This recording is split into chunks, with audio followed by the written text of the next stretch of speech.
Hi, Chloe. Hi, Chloe. Hi. Hi, Chloe. Well, I want to thank you. And before we begin, I want to just say that thank you very much. It's a great place. You have great people on the stage with me. I want to tell you, warriors, fighters, and they love the country. They love our country.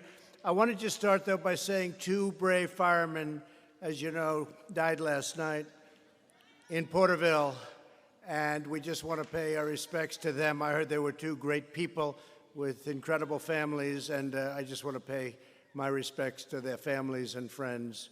That's a tough job. We just met some of the firemen backstage. It's a tough and dangerous job, and the country respects that profession very much. We just want you to all know that. They really respect you a lot. And you can add the words law enforcement to that group. Nobody respected more than those groups of people. I can tell you that. So thank you very much. Thank you very much to the families. Thank you very much.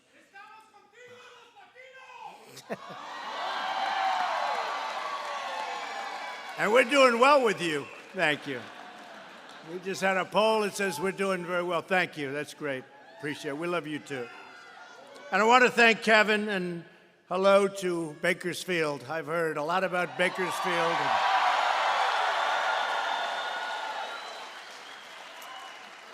Didn't you have a great tennis player years ago named Dennis Ralston, right? Right? He was a great player. He's really great. Is he still around, I hope? Is he? I don't know. Somebody will let me know, but he was a great player. I'm thrilled to be here today as we take historic action on behalf of our incredible farmers and ranchers, growers, and communities throughout the Central Valley and all across the great state of California. What they're doing to your state is a disgrace. After decades of failure and delays in ensuring critical water access for the people of the state, we are determined to finally get your problem solved. The state's not doing anything to help, but hopefully they will eventually come along. Now that they're rationing water for people, they're saying you're going to get, very shortly, I heard the governor saying, you get 50 gallons. 50 gallons sounds okay. People tell me it's like nothing. By the time you do with your showers and your hands and your dishes and everything, 50 gallons is very, very little. Can you imagine a state being rationed when you have millions and millions and millions of gallons being poured out into the Pacific Ocean that you could have, and you'd have more water than you knew what to do with? It's crazy. Crazy. Crazy. So we're honored to be joined by a warrior, a real warrior, named Devin Nunes.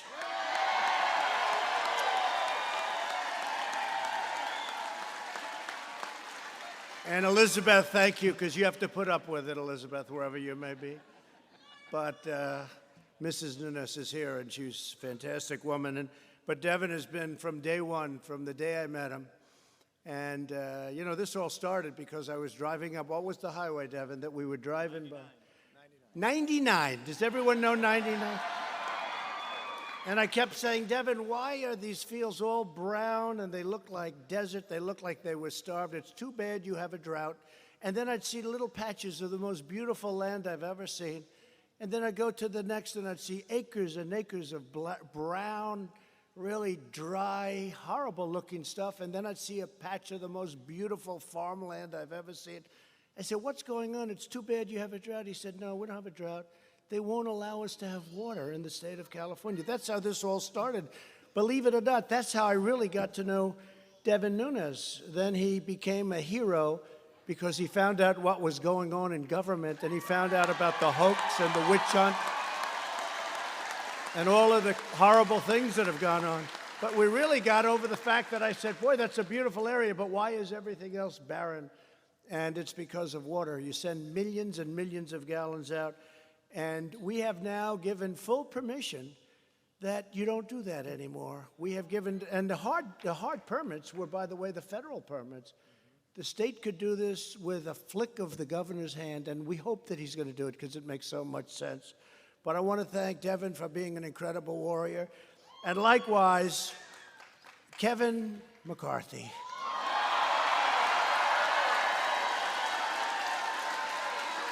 who I think we can say, I mean, we have to work hard. We can pick up 7 seats in the state of California. 7 seats. And I want to thank, he said, get rid of Pelosi. That's okay with me.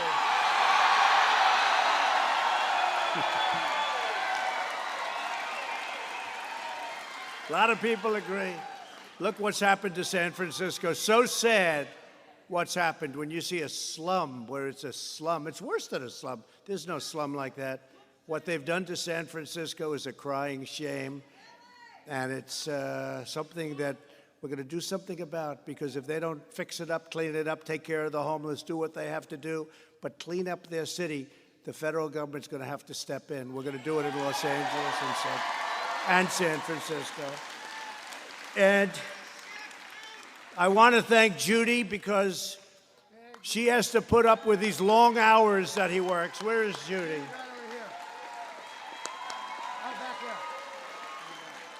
Thank you, Judy.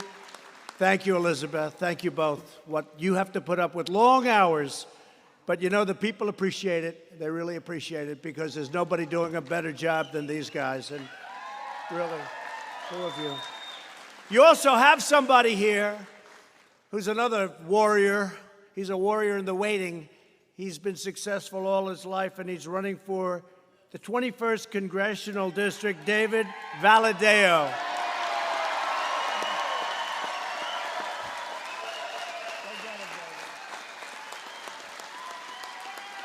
He's an incredible guy, and I think I'm hearing you're doing great. But always pretend you're about 1 point down, right? But you're not going to have to worry about it. He's going to be fantastic. We really need him badly in Washington, so hopefully you'll be sending him. Thank you, David. Good luck, David. And where is Mark Wayne? Mark Wayne Mullen. Right here. Come on up, Mark. Come on up, Mark. Come on up. Jim. And his son, Jim, who's a great wrestler, who's a great athlete. Mark Wayne, thank you very much.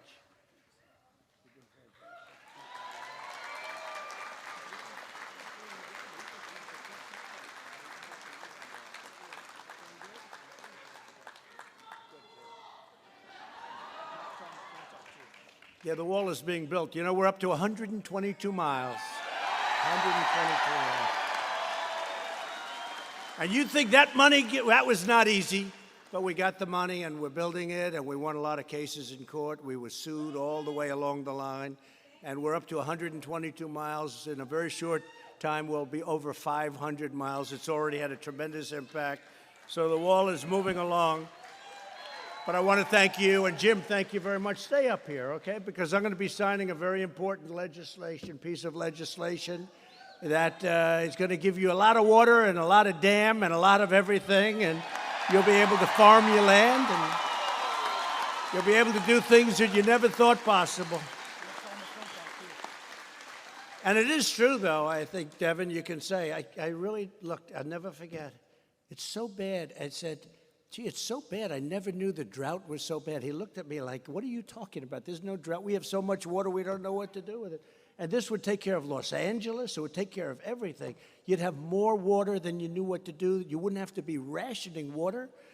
And it's just absolutely insane. So hopefully the governor will get his act together and you'll get this done.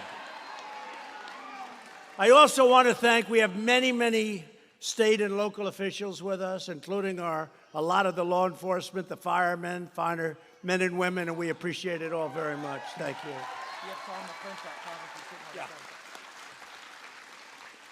A man who has been great is David Bernhardt, and he's working with you. But I have to say that I've been watching another warrior, Tom McClintock, and I'd call Devin, I'd see him on television. There's nobody that represented us during the impeachment hoax. There's nobody that represented us better. I said, that guy could represent me any day. He was tough and strong. That face was good looking, I have to say. In the Me Too generation, we don't talk about looks anymore, but he's a good looking guy. Where's Tom? Tom McClintock, come here.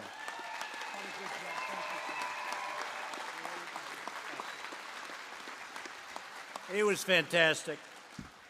But we do. We have some great fighters. And with us today is Secretary David Bernhardt, very important man in terms of what we're talking about. And David's leadership has been incredible on this subject. You know, we're talking about something that will change this whole area. Actually change, if you think about it, Kevin, is going to change the whole state if we can do this. And it's an easy word, but it's a very complicated word when you think of it. It's called water. We need water in the state, and you have so much water you don't know what to do with it, and this is the man that's going to help us. So David Bernhardt, Secretary of the Interior, please say a few words. David.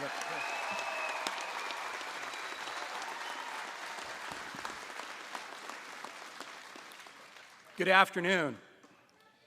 It should be obvious to everyone in government and to the American people that when President Trump gives clear direction, he expects us to hit our target. And in the fall of 2018, the President directed the Secretaries of Interior and Commerce to address the challenges facing the folks in the Valley and throughout the West related to water operations. And to do that, we assembled a wonderful team, including Commissioner Brenda Berman, the first female commissioner of the Bureau of Reclamation, Aurelia Skipwith, the first African-American female director of the Fish and Wildlife Service, and led by Paul Souza, a career SES executive. We have come up with a plan changing our operations to use real-time monitoring, better technology, and provide more efficient utilization of water so it won't be wasted. And that is just the beginning. And it's because of this congressional delegation bringing this to the attention of the President, and the President saying, let's get it done.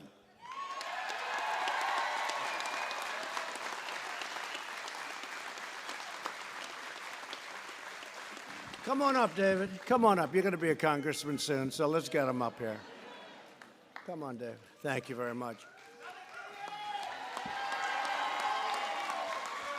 So as a candidate for president, I promised to help solve the water crisis that was crippling our farmers due to the chronic mismanagement and misguided policies. And that's what it is, misguided policies and management.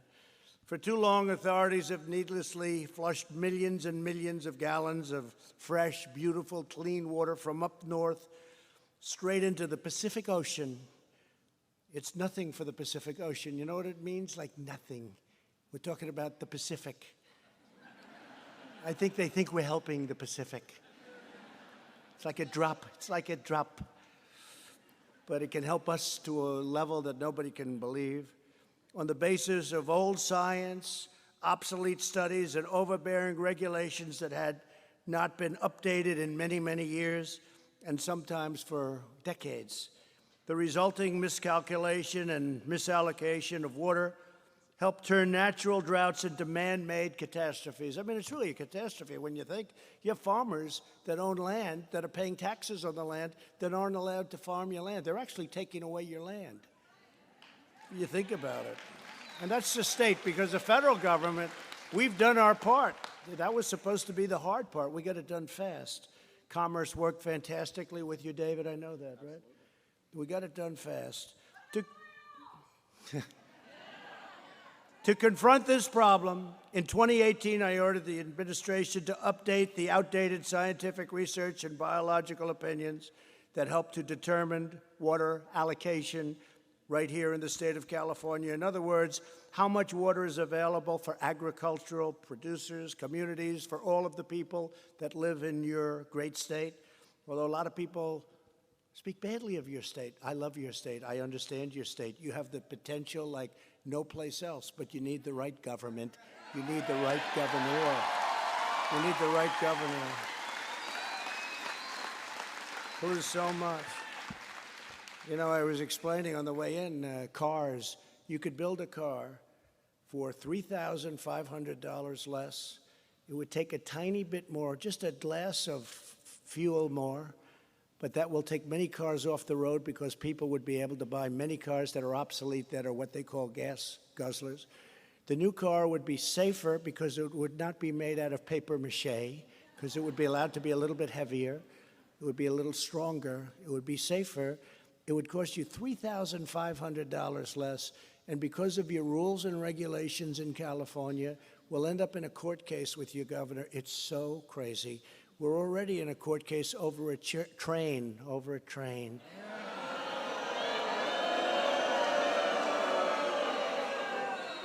Billions and billions and billions of dollars. It was originally supposed to go from San Francisco to LA. That didn't work out, so now they did this in order to get the cost down. It keeps getting, pretty soon it'll be like a mile long, okay? It's very sad when you see some of the things, but think about the car situation. In other words, you'll get a less expensive car by $3,500 on average that will be safer, that will look better, and that will work better.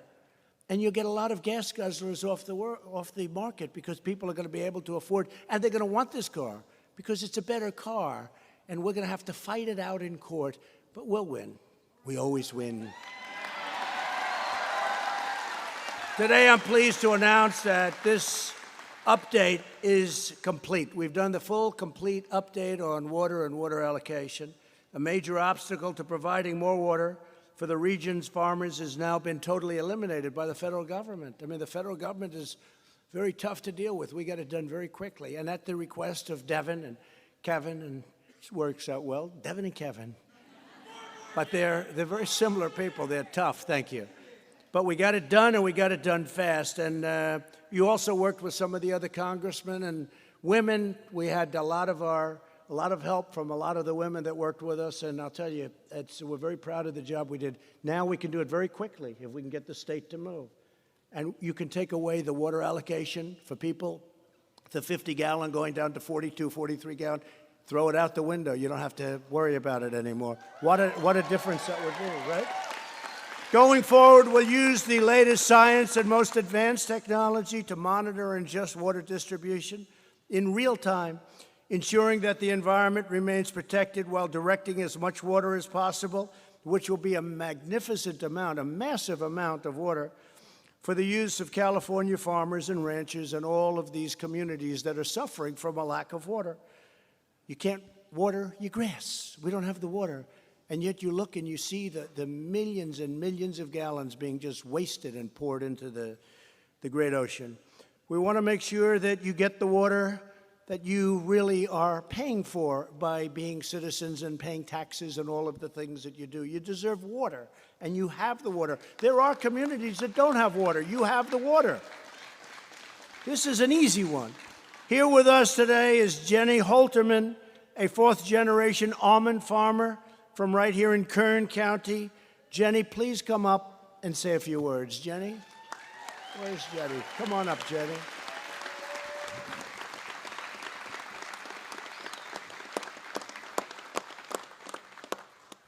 Thank you, Jenny. Thank you. Nice to meet you. Please. Thank you, President Trump. I'm proud to be a fourth-generation California farmer, married to a fellow fourth-generation California farmer. I was raised by strong parents who showed me the farming lifestyle, taught me the importance of conserving our resources and the necessity of water to grow our food. Today, it is not uncommon to find 3 generations on our family farm daily. However, because of the uncertainty of water deliveries, I'm worried that we may not have a family farm to pass down to my children or my niece or nephew. As an almond farmer, we can't just fallow acres in years with less water. Orchards require consistent irrigation, and without a reliable water supply, hundreds of thousands of acres of farmland could be taken out of production of California's Central Valley. Families like mine could be forced to abandon orchards or sell a family farm. We are an industry of families, and we do not farm the same way that generations before us did. Using new science and technology, almond farmers today use 33% less water than they did 20 years ago. Our water infrastructure should be handled the same way, using updated science and new infrastructure to keep water flowing to families and family farms across our state. I want to thank our president for cutting regulations and supporting the American farmer.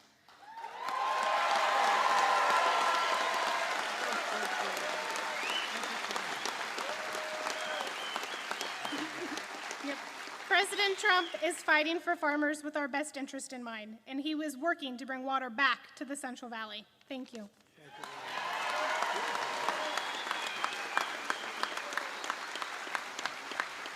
Thank you, Jenny. And you know, Jenny reminded me of something. So, as you know, for businesses, small businesses, and farms, and some small farms, most all small farms, we got rid of the estate tax, or the death tax, as they call it. So now, all signed, all done, part of our tax cuts. So now, if you love your children, and there are some people that don't, and if you don't love your children, this doesn't matter so much. Don't listen. But if you love your children, it's nice that they don't have to mortgage the farm, is the expression. You know the words mortgage. They're going to mortgage the farm, and then they're going to lose the farm. So if you love your children, you have no estate tax to pay. You have no death tax to pay. So you can look down at your children and say they're doing a nice job or they're doing a lousy job, but at least they won't be having to go out to the banks and mortgage the farm. Very well-known term, because it never worked out too well. So you have no more estate tax to pay on your farm when you leave it to your children. That's a big point. Doesn't pertain to water, but probably it does, right? Because the farm's going to be a lot more valuable if we can pull this off, a lot more valuable. And if we do, it's because of the people right here. Also joining us is Matt Fisher, a local citrus farmer.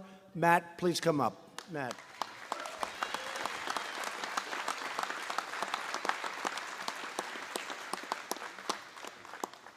Thank you, Matt. All right, Matt. Thank you very much. I appreciate it. Thank you, Mr. President. I vividly recall the day that you were elected. That day gave my family and I such a tremendous feeling of hope and optimism about our future in agriculture. Farming here in the state of California isn't the easiest, and every day since you've been in office, you've done exactly what you promised.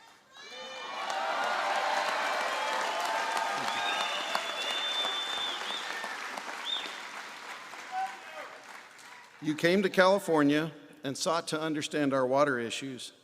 You listened to the right people, put a plan in place, selected the right people, assigned a deadline, and got it done.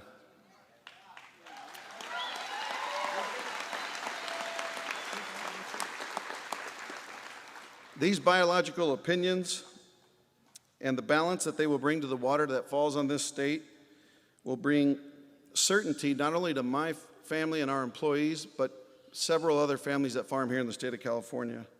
They are based on sound science and will help the Bureau of Reclamation maximize water to not only family farms, but rural communities and the environment.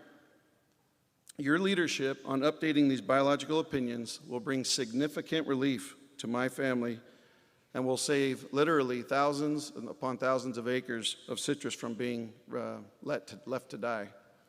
So thank you again, sir, for keeping your word and following through to help us here in the San Joaquin Valley.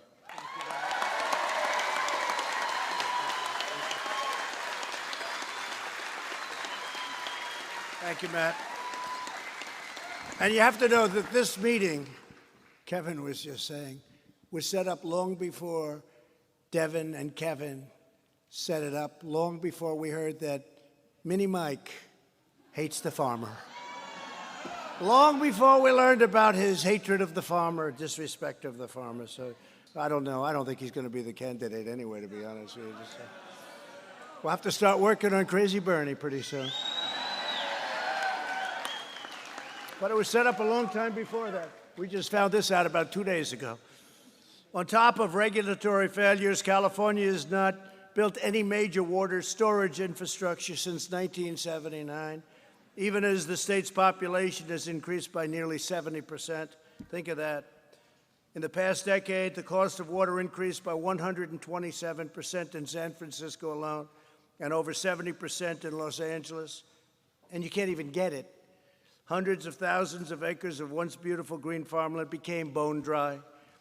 In our reforms, and what we've done is, in place of 1 year ago, actually, we estimated that our farmers would have received enough water to support up to 850,000 additional acres of crops. Think of that. That's a lot of acres, and over 130,000 minimum, over 130,000 jobs. With today's actions, we will help bring farmland back to life. All of the land that I talked about before will be green and beautiful. You know, they say that this part of the world has among the best land in the world to farm, right? I've heard it from a lot of people. And it's a massive amount, it's a massive amount of money, but it's got, and you see that in those little patches. You say, wow, but it needs water. Larry Starr is another farmer who will benefit by today's actions. Larry, please come up and share with us your story. Please, Larry. Thank you.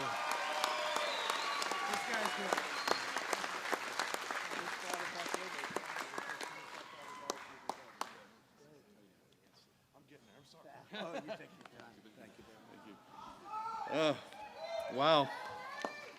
Thank you. What a great honor this is to have you in our home, Mr. President. Thank you. So water for us is everything. Water is the beginning, it's the middle, and the end. Without it, without water, we have nothing. It's just the end. I farmed with my brother Fred and my brother-in-law Jay Croker, and until recently, my father Fred Starr Sr. My sons, nephews, nieces are involved as well, and like everyone, water is the most critical part of our existence. It is in fact our lifeblood. And like blood, how it is treated, maintained, and pumped is the single most important factor in our existence. Our farm has been forced to idle thousands of producing acres due to the uncertainty of our lifeblood. Reduced water allocations year after year due to environmental takings, old science, questionable management, and increased regulations. We pay for water we don't get. Still, we see more water taken out of the system. We see more ground being idled. I can tell you that what the end looks like, and come out to my ranch and I'll show you what it looks like. We have considered selling the farm. Prior to the last presidential election, in fact, even my dad, who lived and breathed our farm, seriously contemplated selling out. We thought at the time if President Trump's opponent had won, we would sell for sure. However, that did not happen.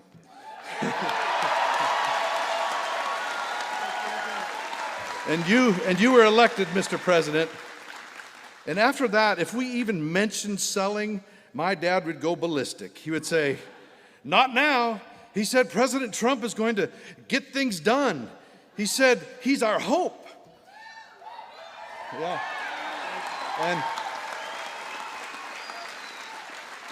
And it's a fact, Mr. President, you have got things done, and you have indeed revived our hope. I heard you say in Tulare 4 years ago, the California water situation is ridiculous, and you said there will be water. There will be plenty of it. We can turn it around. I have that on my phone still. That is a promise made and a promise kept.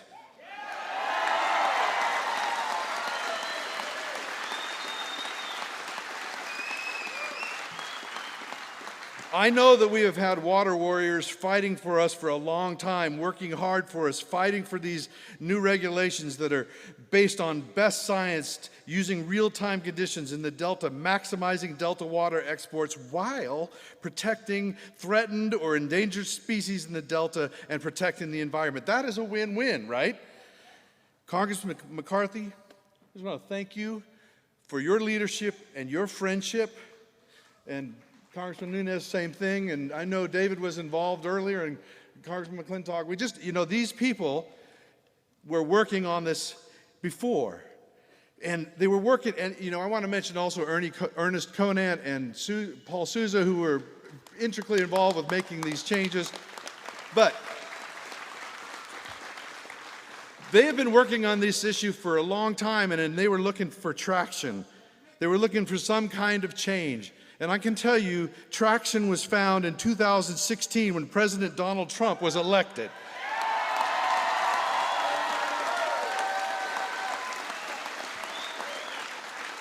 people have said to me, no, he's not why. It's timing. It's dumb luck. It's blah, blah, blah, blah. Yeah. Well, I'm no expert, and I know a certain Democratic presidential candidate who says farmers need more gray matter. Well, you know that, yeah. But this ain't rocket science. The reason we're seeing these new rules implemented are because of President Donald Trump. And I want to publicly thank you, sir, and ask you to please keep fighting for us. Thank you very much.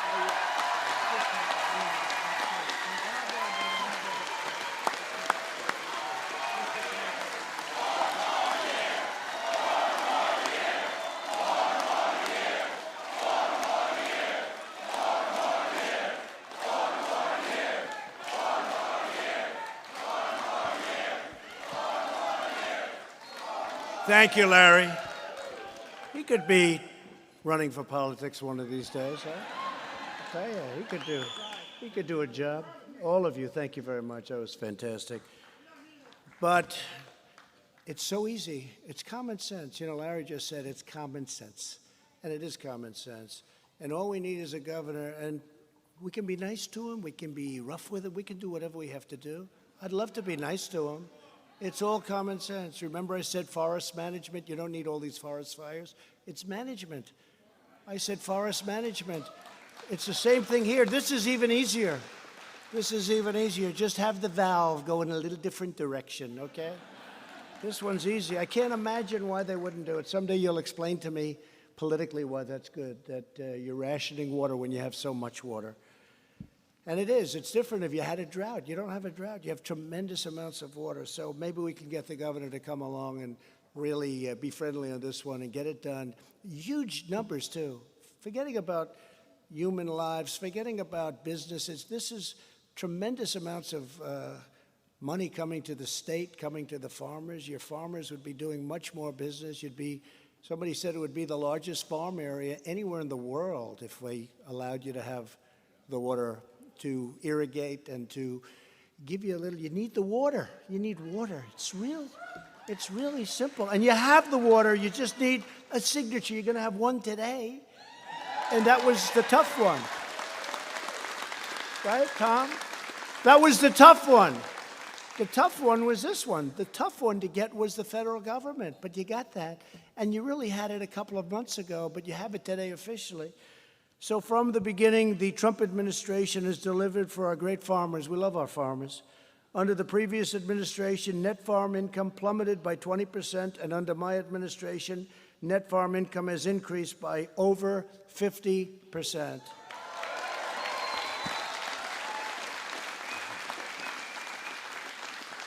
And we've secured the historic trade deals, including the new trade deal with China. They're going to buy $50 billion worth of your product. I don't know if you're going to be able to make it. The most they ever bought, remember, the most they ever bought was $16 billion. Now they're going to buy $50 billion. You know, they agreed to 20. And on closing, I was saying hello. I said, where are you with the farmers? So we're at 20 billion. That's more than they ever bought. The most was 16 billion 2 years ago. So I got them up to 20. I said, make it 50. They said, what? I said, make it 50. You got 1.5 billion people, 50, it's peanuts. Make it 50 billion. Would you do me a favor, make it 50 billion? They agreed to do it. It wasn't that easy, but they agreed to do it.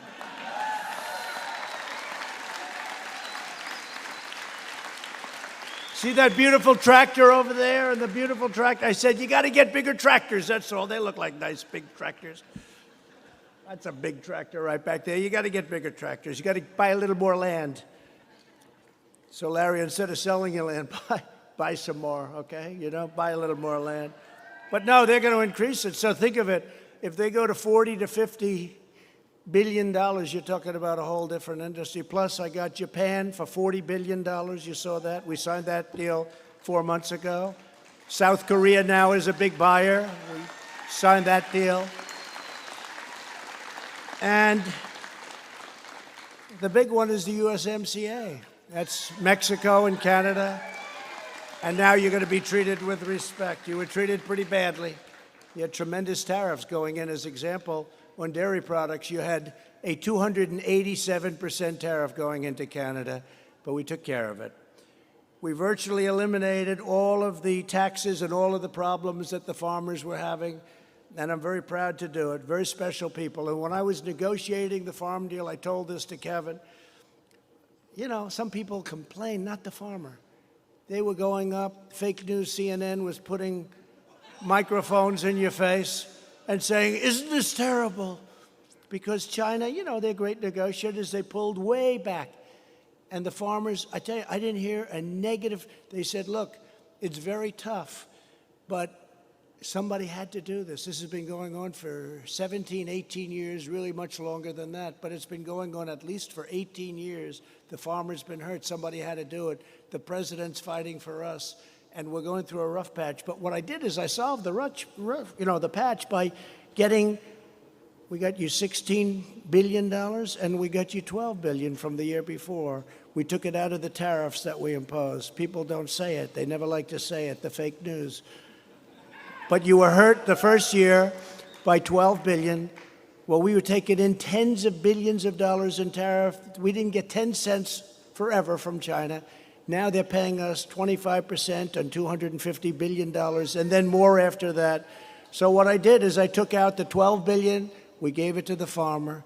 Then I took out the next year. I said to Sonny Perdue, great Secretary of Agriculture, I said, Sonny, how much this year? 16. I said, 16 billion. They stopped buying. I gave you 16 billion out of the tariffs. We had billions and billions left over. And China came and they signed a wonderful agreement. So we're very happy about it. But the farmers didn't even want this money. The farmers said to me, we had 36 farmers in the White House, and they said very simply, we don't want this money. We just want a level playing field. I got you better than a level playing field, okay? Better. And one of the biggest things I did, and I said, I'm going to get killed on this one, we terminated the Waters of the United States rule, which is basically they were taking your property away from you. Think of that. They called it the Clean Waters of the United States. I said, how do you sign that? How do you do that? But other than the title, it was a disaster for builders and farmers and everybody. And I remember when I signed it, I had a lot of people, a lot of farmers and construction workers and a lot of people behind me. And these are people that didn't cry when they were babies. They would never cried in their life, and they were crying. A lot of them were crying because I gave them their land back. I gave them their rights back. They took away their rights. If you had a puddle in the middle of your farm, they said it was a lake, it was a river, it was a, I mean, they virtually said it was an ocean, right? You had no right, you couldn't get anywhere near it. It was crazy. So we gave it back. Federal bureaucrats will no longer micromanage every ditch, stock tank, puddle, and pond on your land. From now on, it's your land. It's not their land. You're going to do what you want with it. Terrible. It was a terrible, other than the title, it was a terrible thing. Since I took office, the Department of Agriculture committed investing over $6.1 billion to rebuild, think of that, $6.1 billion to rebuild and improve the rural water infrastructure. And last month, I took decisive action to slash regulatory approval times for critical infrastructure, including water projects. We have many water projects going on right now that would have never happened under the previous administration, or if Crooked Hillary won, which fortunately she didn't. Our proposal will limit the process to 2 years. Already, my administration is making every effort to finish the review process for the Friant-Kern Canal in less than 1 year. Less than 1 year. We're going to have it done in less than a year. Right, David? And just to finish up, America is a nation built by farmers who work hard to provide their families, support their neighbors, and draw out God's abundance from the earth. You pour out your sweat and soul. You pour out your heart. You really do. You're incredible people. You work so hard, and you're smart as hell. Because to make it in your business, you have to be smart. Your communities, your country, we appreciate it so much. And that's why I'm here today and why I will always keep fighting for the American farmer and rancher, the people in this room. We're going to fight for you, and we're going to win, and we're going to get you your water and put a lot of pressure on your governor. And frankly, if he doesn't do it, you're going to get a new governor, because who could conceivably...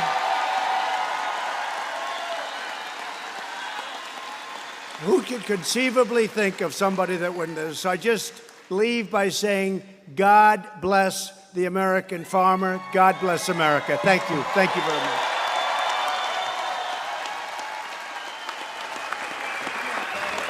Let's get them up. Come on up, fellas.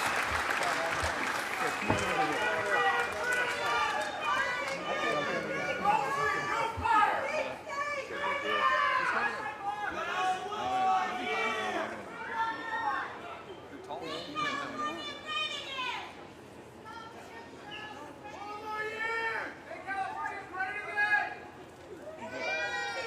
This is a big step. Where's Jim? Where's Jim? That's yours, Jim.